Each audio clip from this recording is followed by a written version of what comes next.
और अगली अहम खबर का रुख करेंगे। अमेरिका के वीटो पर ईरान की धमकी मिली है। मिडिल ईस्ट में भयंकर नतीजों की धमकी, मध्य पूर्व में बेकाबू विस्फोट का खतरा है।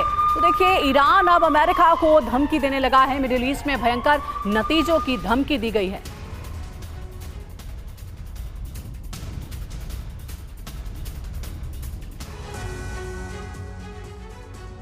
और चलिए अब आपको बताते हैं कि ईरान ने क्या धमकी दी है, क्योंकि ईरान भी अब लगातार धमकी दे रहा है। अमेरिका को ईरान की धमकी क्या है? अमेरिकी वीटो से मध्य पूर्व में बेकाबू विस्फोट का खतरा बढ़ेगा। देखिए, जब तक अमेरिका इजराइल के अपराधों और युद्ध को लगातार जारी रखने का समर्थन करता रहेगा, तब तक क्षेत्र की स्थिति किसी भी वक्त विस्फोटक हो सकती है। बड़ी बात कही गई है विदेश मंत्री ईरान के द्वारा। और देखिए, लगातार कैप्टन शाम, अब ऐसा लगता है कि ईरान वर्सेस अमेरिका ये युद्ध अब होने वाला, अगला चरण जो होगा, अगला फेज होगा, वो अमेरिका वर्सेस ईरान होने वाला है।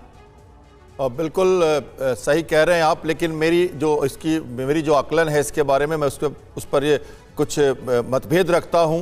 ईरान अपनी जगह मिडिल ईस्ट में अपना वर्चस्व दिखाने के लिए ये सब बातें करता रहता है। उसकी अमेरिका से अपनी जो रोटी सेकने की बात है वो ये कर रहा है।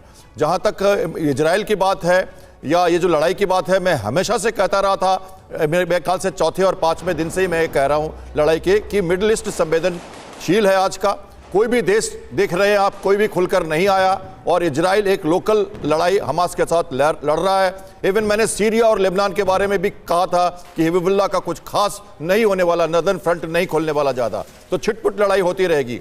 जहाँ तक देखिए ये मिडिल ईस्ट में ईरान की बात है, वो अपनी बातें करता है। एक्सिस ऑफ रिएक्शन जो है उनका एच हुती, हिजबुल्लाह और ये जो इनका जो ग्रुप है तीनों का, ये जो कर रहे हैं, ये इनका मेन मकसद है अपने आप को एक जीवित रखना, अपनी समस्याओं को या अपनी जो रोटी सेकना, अपनी बारे में बात करना। अमेरिका पूरी तरह से तैयार है। ये वीटो के ऊपर सिर्फ टर्की बहुत ज्यादा फ्यूम कर रहा है, क्योंकि टर्की एक ब्रिज है मिडिल ईस्ट और यूरोप के बीच में, और नाटो का सदस्य भी है, तो बहुत ज्यादा बोल भी नहीं सकता, पर वो भी अपने एक वर्चस्व मिडिल ईस्ट में रखना चाहता है।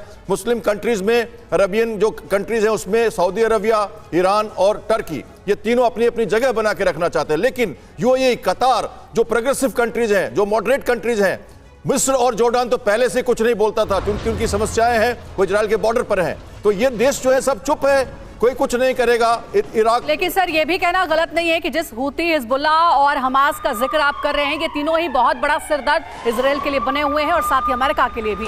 गाजा के जबालिया में आईडीएफ और हमास में भिड़ंत हुई है, बड़ी खबर है। ग्राउंड ऑपरेशन के दौरान ये भिड़ंत हुई है।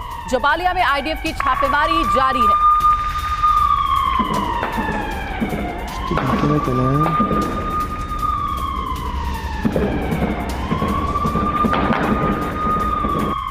Kein Netz, ne?